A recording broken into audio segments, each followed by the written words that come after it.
Hello, good evening sir. ഞാൻ doctor Mathew. ഞാൻ creation.com എന്നൊരു വെബ്സൈറ്റ് നടത്തുന്നുണ്ട്.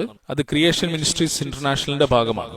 ഞാനൊരു മെഡിക്കൽ ഡോക്ടറായിട്ടും ഇവിടെ വന്നതിന്റെ കാരണം ഞാൻ സമാധാനത്തെ വളരെയധികം ഇഷ്ടപ്പെടുന്ന വ്യക്തിയായതുകൊണ്ടാണ്. സമാധാനം എന്നത് ആന്തരികമായും ബാഹ്യമായതുമാണ് എന്ന് നിങ്ങൾ പറഞ്ഞല്ലോ.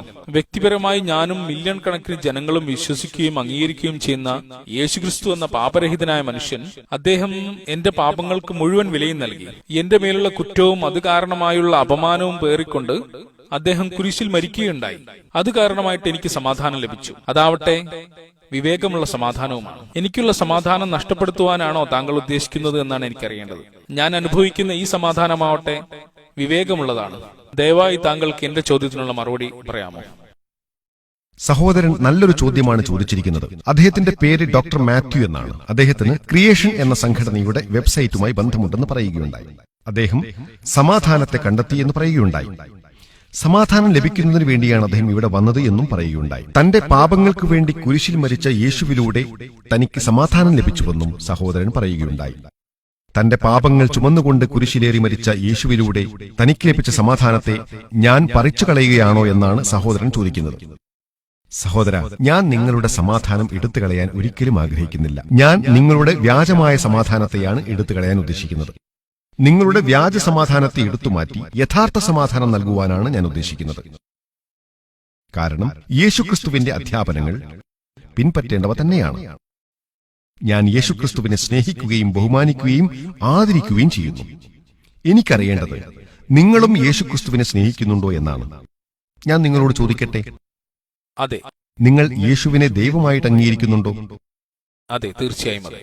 ശരി. ഒന്നുകിൽ യഥാർത്ഥ സമാധാനം കരസ്ഥമാക്കുക, അല്ലെങ്കിൽ ഞാൻ നിങ്ങളുടെ സമാധാനത്തിലേക്ക് വരാം. ശരിയല്ലേ? നിങ്ങളുടേതാണ് യഥാർത്ഥ സമാധാനമെങ്കിൽ ഞാൻ എന്റേത് ഉപേക്ഷിച്ച് നിങ്ങളുടേതിലേക്ക് വരാം. നിങ്ങൾ എന്റെ അടുത്ത് യേശുക്രിസ്തു ദൈവമാണെന്ന് പറഞ്ഞുവല്ലോ.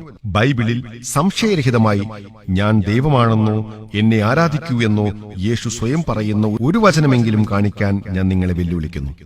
അങ്ങനെയൊന്ന് നിങ്ങൾ കൊണ്ടുവന്നാൽ ഞാൻ ക്രിസ്ത്യാനിയാകാൻ തയ്യാറാണ്. യേശു ദൈവമാണെന്ന് നിങ്ങൾ പറഞ്ഞുവല്ലോ.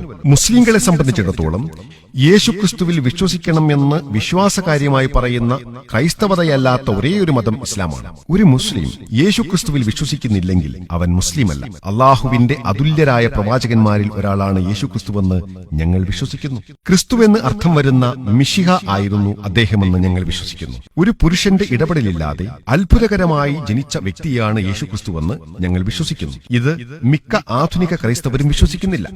മരണപ്പെട്ടവരെ അദ്ദേഹം ദൈവത്തിന്റെ അനുവാദത്തോടെ ജീവിപ്പിച്ചുവെന്ന് ഞങ്ങൾ വിശ്വസിക്കുന്നു. പാണ്ഡുരോഗവും അന്ധതയും ജന്മനാൽ ബാധിച്ചവരെ ദൈവത്തിന്റെ അനുവാദത്തോടെ അദ്ദേഹം സൗഖ്യപ്പെടുത്തിയെന്നും ഞങ്ങൾ വിശ്വസിക്കുന്നു.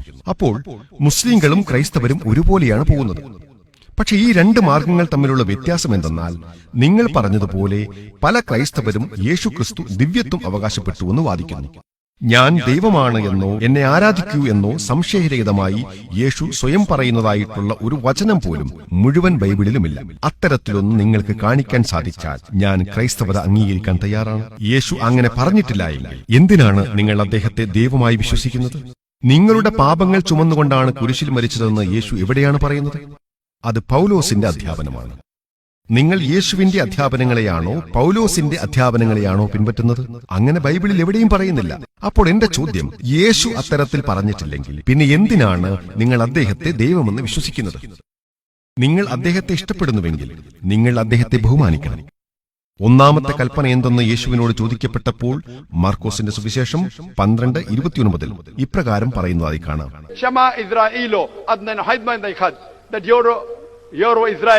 യേശു പ്രതിവചിച്ചു, ഇതാണ് ഒന്നാമത്തെ കൽപ്പന.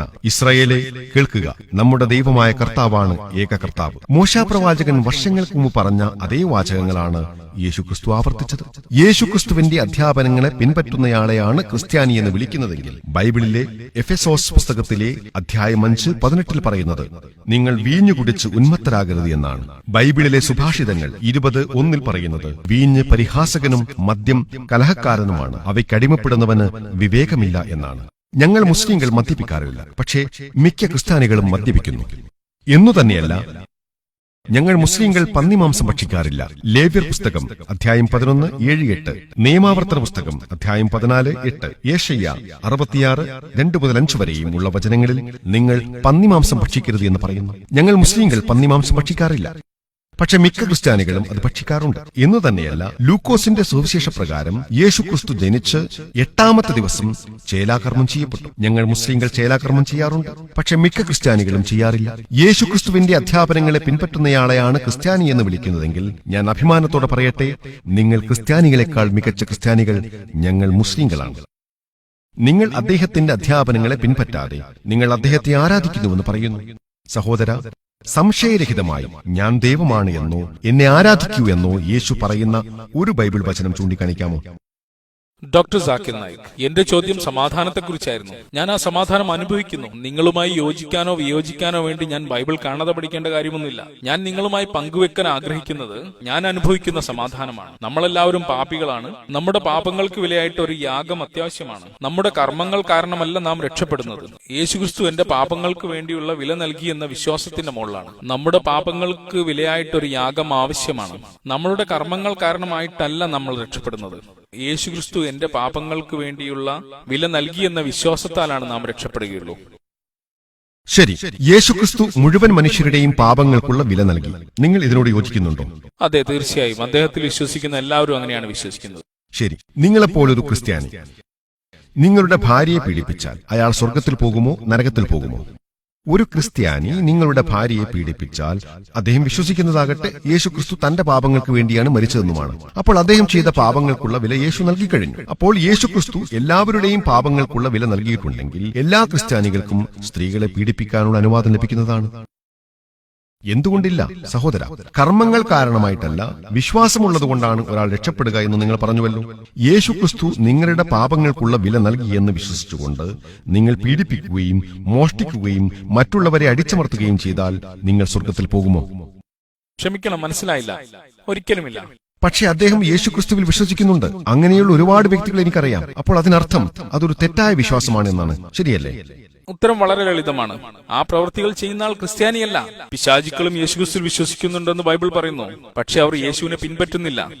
ശരിയാണ്. നിങ്ങൾ യേശുവിനെ പിൻപറ്റുന്നുണ്ടോ?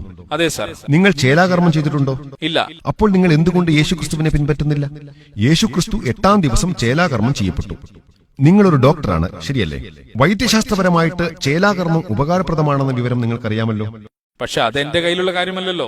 അതെന്റെ രക്ഷകർത്താക്കൾ ചെയ്യേണ്ട കാര്യമായിരുന്നല്ലോ. കാരണം പഴയ നിയമത്തിൽ അങ്ങനെ പറയുന്നുണ്ട്. അതിനൊരു കുഴപ്പവുമില്ല. നിങ്ങൾക്ക് ഇനിയും ചേലാകർമ്മം ചെയ്യാവുന്നതാണ്. നിങ്ങൾ താല്പര്യപ്പെടുന്നുണ്ടെങ്കിൽ ഞാൻ നിങ്ങളെ സഹായിക്കാം. ഇതാണ് ആദ്യത്തെ പോയിന്റ്. രണ്ടാമത്തെ പോയിന്റ്, നിങ്ങൾ പന്നിമാംസം ഭക്ഷിക്കാറുണ്ടോ സഹോദര? ഇല്ല. നിങ്ങൾ പന്നിമാംസം ഭക്ഷിക്കാറില്ലെന്ന് പറഞ്ഞു. എന്തുകൊണ്ട്? നിങ്ങൾ മദ്യപിക്കാറുണ്ടോ? ഇല്ല.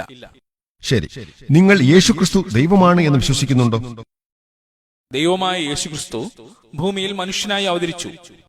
അപ്രകാരം ബൈബിളിൽ എവിടെയാണ് പറയുന്നത് എന്ന് എന്നോട് പറയാമോ? ബൈബിളിലെ ഏത് വചനമാണെന്ന് അല്ലേ? യേശു സ്വയം താൻ ദൈവമാണ് എന്ന് പറയുന്ന ബൈബിൾ വചനം. ഉദാഹരണത്തിന്, ആരെങ്കിലും നിങ്ങൾ ദൈവമാണ് എന്ന് പറഞ്ഞാൽ നിങ്ങൾ സ്വയം അത് വിശ്വസിക്കുമോ? അതുപോലെ ഞാൻ ദൈവമാണ് എന്നാരെങ്കിലും പറഞ്ഞാൽ അത് വിശ്വസിക്കുമോ? ഞാൻ ദൈവമാണ് എന്നാരെങ്കിലും പറഞ്ഞാൽ ഞാൻ അത് വിശ്വസിക്കുമോ? നിങ്ങൾ ശ്രദ്ധിക്കേണ്ട കാര്യം എന്തെന്നാൽ യേശുക്രിസ്തു ദിവ്യത്വം അവകാശപ്പെട്ടിട്ടില്ല എന്നതാണ്. മത്തായിയുടെ സുവിശേഷം അധ്യായം 19, 16, 17 വചനങ്ങളിൽ ഇപ്രകാരം പറയുന്നതായി കാണാം. ഒരാൾ അവനെ യേശുവിനെ സമീപിച്ച് ചോദിച്ചു, നല്ല ഗുരു, നിത്യജീവൻ പ്രാപിക്കാൻ ഞാൻ എന്ത് നന്മയാണ് പ്രവർത്തിക്കേണ്ടത്? അവൻ പറഞ്ഞു, നന്മയെപ്പറ്റി നീ എന്നോട് ചോദിക്കുന്നത് എന്തിന്? നല്ലവൻ ഒരുവൻ മാത്രം. ജീവനിൽ പ്രവേശിക്കാൻ അഭിലഷിക്കുന്നുവെങ്കിൽ പ്രമാണങ്ങൾ അനുസരിക്കുക. നിങ്ങൾക്ക് സ്വർഗത്തിൽ പോകണമെങ്കിൽ ഞാൻ ദൈവമാണെന്ന് വിശ്വസിക്കണമെന്ന് അദ്ദേഹം ഒരിക്കലും പറഞ്ഞില്ല. നിങ്ങളുടെ പാപങ്ങൾക്ക് വേണ്ടി ഞാൻ കുരിശിൽ മരിച്ചുവെന്ന് വിശ്വസിക്കാൻ അദ്ദേഹം ഒരിക്കലും പറഞ്ഞില്ല. നിങ്ങൾക്ക് സ്വർഗത്തിൽ പോകണമെങ്കിൽ പ്രമാണങ്ങൾ അനുസരിക്കണമെന്നാണ് അദ്ദേഹം പറഞ്ഞത്. പ്രമാണങ്ങൾ ഏതൊക്കെയാണ്? അദ്ദേഹം പറഞ്ഞത്, കൊല്ലരുത്, മോഷ്ടിക്കരുത്, കള്ളസാക്ഷ്യം പറയരുത്, വ്യഭിചരിക്കരുത്, അയൽക്കാരന്റെ ഭാര്യയെ മോഹിക്കരുത് എന്നൊക്കെയാണ്. പ്രമാണങ്ങൾ എന്നാൽ കർമ്മങ്ങളാണ്. ഈ കർമ്മങ്ങൾ നിങ്ങളെ സ്വർഗത്തിലേക്ക് നയിക്കും. യേശുക്രിസ്തു ഒരിക്കലും താൻ ദൈവമാണെന്ന് പറഞ്ഞിട്ടില്ല. നിങ്ങൾ യേശുക്രിസ്തുവിനെ എന്തിനാണ് ദൈവമെന്ന് വിളിക്കുന്നത്? നിങ്ങൾ അദ്ദേഹത്തിന്റെ കൽപ്പനകളും പിൻപറ്റുന്നില്ല. ഈ ഒരു സംവാദത്തിന് വേണ്ടിയാണ് ഞാൻ യേശുക്രിസ്തുവിനെ ദൈവം എന്ന് പറഞ്ഞത്. അങ്ങനെ വിശ്വസിക്കുന്നതിന്റെ സമാധാനം എന്റെ ഹൃദയത്തിലുണ്ട്. ആ സമാധാനമാണ് ഞാൻ പങ്കുവെക്കാൻ ആഗ്രഹിക്കുന്നത്. സഹോദര, വ്യത്യസ്ത വിഭാഗത്തിൽപ്പെട്ട ജനങ്ങളുണ്ട്. പിശാചിനെ ആരാധിക്കുന്ന ഒരു വിഭാഗമുണ്ടെന്ന് നിങ്ങൾക്കറിയാമോ? അതെ, പിശാചിനെ ആരാധിക്കുന്നവരുണ്ടെന്ന് എനിക്കറിയാം. ശരി, അവർക്ക് സമാധാനം ലഭിക്കുന്നത് പിശാചിനെ ആരാധിക്കുന്നത് കൊണ്ടാണ്. പക്ഷെ അത് വ്യാജ സമാധാനമാണ്. അതുകൊണ്ട് എനിക്ക് നിങ്ങളെ വ്യാജ സമാധാനത്തിൽ നിന്നും പുറത്തു കൊണ്ടുവന്ന് യഥാർത്ഥ സമാധാനത്തിലേക്ക് എത്തിക്കണമെന്നുണ്ട്. നിങ്ങൾ സമാധാനം എന്ന് പറയുന്നത് വാസ്തവത്തിൽ സമാധാനമല്ല. നിങ്ങൾ ആരാധിക്കുന്നത് ഒരു വ്യാജ ദൈവത്തെയാണ്. യേശുക്രിസ്തു ഒരിക്കലും താൻ ദൈവമാണ് എന്ന് പറഞ്ഞിട്ടില്ല. നിങ്ങൾ ഒരു വ്യാജ ദൈവത്തെ ആരാധിക്കുന്നതുകൊണ്ട് നിങ്ങൾക്ക് ലഭിക്കുന്നത് വ്യാജ സമാധാനമാണ്. അത് പിശാചിനെ ആരാധിക്കുകയും അതാണ് ശരിയായ മാർഗമെന്ന് ചിന്തിക്കുകയും ചെയ്യുന്നവരെ പോലെയാണ്. എനിക്ക് നിങ്ങളെ വ്യാജ സമാധാനത്തിൽ നിന്നും പുറത്തെടുത്ത് യഥാർത്ഥ സമാധാനത്തിലെത്തിക്കണമെന്നുണ്ട്. കാരണം ഞാൻ എന്നെ ഒരു യഥാർത്ഥ ക്രിസ്ത്യാനിയായി കാണുന്നു. ക്രിസ്ത്യാനി എന്ന വാക്കിനർത്ഥം യേശുക്രിസ്തുവിന്റെ അധ്യാപനങ്ങളെ പിൻപറ്റുന്നയാളെന്നാണ്. എങ്കിൽ സാധാരണ ക്രിസ്ത്യാനികളെക്കാൾ മികച്ച ഒരു ക്രിസ്ത്യാനിയായി ഞാൻ എന്നെ കാണുന്നു. നിങ്ങൾക്കറിയാമോ, യേശുക്രിസ്തു പറയുന്നതായിട്ട് യോഹന്നാൻ സുവിശേഷം അധ്യായം 16, 12 മുതൽ 14 വരെയുള്ള വചനങ്ങളിൽ ഇപ്രകാരം കാണും: ഇനിയും വളരെ കാര്യങ്ങൾ എനിക്ക് നിങ്ങളോട് പറയാനുണ്ട്, എന്നാൽ അവ ഉൾക്കൊള്ളാൻ ഇപ്പോൾ നിങ്ങൾക്ക് കഴിവില്ല.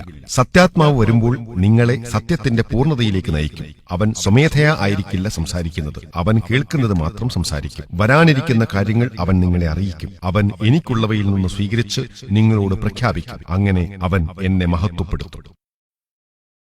ഏത് മനുഷ്യൻ അല്ലെങ്കിൽ ഏത് പ്രവാചകനാണ് യേശുക്രിസ്തുവിന് ശേഷം അദ്ദേഹത്തെ മഹത്വപ്പെടുത്തിയിട്ടുള്ളത്? അത് മുഹമ്മദ് നബി സല്ലല്ലാഹു അലൈഹി വസല്ലമയാണ്. മുഹമ്മദ് നബി സല്ലല്ലാഹു അലൈഹി വസല്ലമയെ കുറിച്ചുള്ള ഈ പ്രവചനം നിങ്ങളുടെ ബൈബിളിൽ പറഞ്ഞിട്ടുള്ളതാണ്. ഇതുപോലെ നിരവധി പ്രവചനങ്ങൾ അദ്ദേഹത്തെപ്പറ്റി നിങ്ങളുടെ ബൈബിളിൽ പറഞ്ഞിട്ടുണ്ട്. ഞാൻ നിങ്ങളോട് ചോദിക്കട്ടെ, നിങ്ങൾ എന്തുകൊണ്ട് യേശുക്രിസ്തുവിന്റെ ആ നിർദ്ദേശത്തെ പിൻപറ്റുന്നില്ല? നിങ്ങൾ എന്തുകൊണ്ട് മുഹമ്മദ് നബി സല്ലല്ലാഹു അലൈഹി വസല്ലമയെ പിൻപറ്റുന്നില്ല? നിങ്ങൾ എന്തുതരം ക്രിസ്ത്യാനിയാണ്? ഒട്ടും തന്നെ നിങ്ങൾ പിൻപറ്റുന്നില്ല. അപ്പോൾ ഞാൻ യേശുക്രിസ്തുവിന്റെ അധ്യാപനങ്ങളെ പിൻപറ്റുന്നില്ല എന്നാണോ താങ്കൾ പറയുന്നത്? ഞാൻ നിങ്ങളെ ഉദ്ധരണികൾ കേൾപ്പിച്ചുവല്ലോ, അവയുടെ സൂചകങ്ങളും പറഞ്ഞുവല്ലോ. നിങ്ങൾ വീട്ടിൽ പോയി ബൈബിൾ പരിശോധിച്ചു നോക്കൂ, അവയുടെ സൂചകങ്ങൾ വെച്ച് ഒത്തുനോക്കൂ. നിങ്ങളൊരു യഥാർത്ഥ ക്രിസ്ത്യാനിയല്ല, ഞാൻ ഒരു യഥാർത്ഥ ക്രിസ്ത്യാനിയാണ്. അത് തീരുമാനിക്കാൻ വളരെ എളുപ്പമാണ് സഹോദര. അതെ, വളരെ എളുപ്പമാണ്. ഞാൻ നിങ്ങൾക്ക് ഉദ്ധരണികൾ നൽകുന്നുണ്ട്.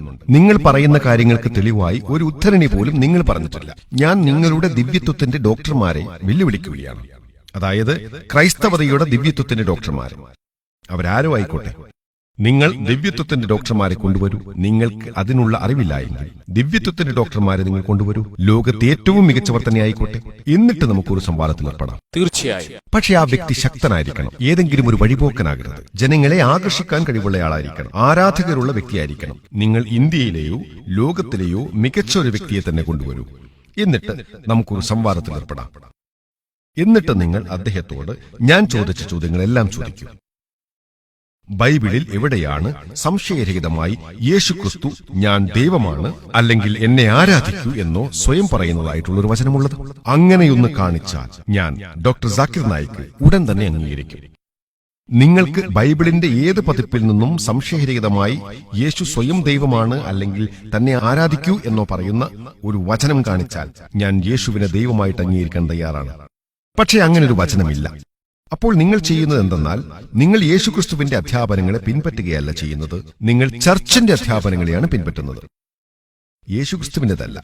അതുകൊണ്ട് ഞാൻ നിങ്ങളോട് അഭ്യർത്ഥിക്കുകയാണ് സഹോദര, ദയവായി വ്യാജ സമാധാനത്തെ ഉപേക്ഷിക്കൂ, യഥാർത്ഥ സമാധാനത്തിലേക്ക് പ്രവേശിക്കൂ. ഏകനായ ദൈവത്തിന് കീഴ്പ്പെടുക എന്നതാണ് യഥാർത്ഥ സമാധാനം.